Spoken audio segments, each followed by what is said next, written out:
আসসালামু আলাইকুম, এটা কি চাটমোহর পল্লী বিদ্যুৎ অফিস থেকে বলছেন? জি, আমি চাটমোহর পল্লী বিদ্যুৎ অফিস থেকে নাহিদ বলছি। আপনার অভিযোগটা বলেন। আসলে হয়েছে কি ভাইয়া, আজকে আমার গার্লফ্রেন্ড তার মামা বাবার সাথে রাগারাগি করে সারাদিন ধরে না খেয়ে আছে। হঠাৎ করে আমি সেটা জানতে পারছি। এখন আমি ওর জন্য এক প্যাকেট কাটছে বিরিয়ানি নিয়ে আইছি।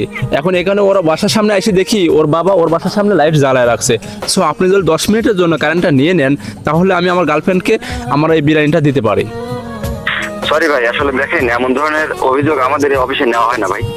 আসলে ভাই দেখেন, আমার কতটা ক্রাইসিস মুভমেন্টে আছি, কতটা সিরিয়াস মুভমেন্টে আছি।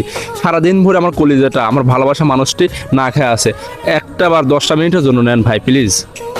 না ভাই, আসলে এমন ধরনের অভিযোগ আমাদের অফিসে নেওয়া হয় না ভাই, এটা এলাও না। ভাই ভাই, আমি আমার কলিজাটার মন খারাপ থাকলে আমার সারাদিন মন খারাপ থাকে। সে না খাইলে আমিও খাই না, আমিও সারাদিন ভরে না খাইনি, মানে সারাদিন ভরে খাইছি, এই রাতের বেলা খাইনি কো। ও খাইলে আমি খাবো ভাই, প্লিজ একটা বার তাড়াতাড়ি 10টা মিনিটের জন্য নেন ভাই, প্লিজ। হাতেবার ধরে বলতেছি ভাই, আপনি তো প্রেম করেছেন কোনোদিন, আপনি তো জানেন যে গার্লফ্রেন্ড কতটা কষ্ট থাকলে পরে আমাদের কতটা কষ্ট হয়। আচ্ছা ভাই, এত করে যখন বলতেছেন, আচ্ছা আপনার লোকেশনটা বলেন তো ভাই। আমার হলো হরিপুর ইউনিয়নের 3 নম্বর ওয়ার্ড ভাই, একটু তাড়াতাড়ি করে নিতেন। আচ্ছা ভাই, দেখা যাক আপনার জন্য আমি কি করতে পারি। ওকে ভাই।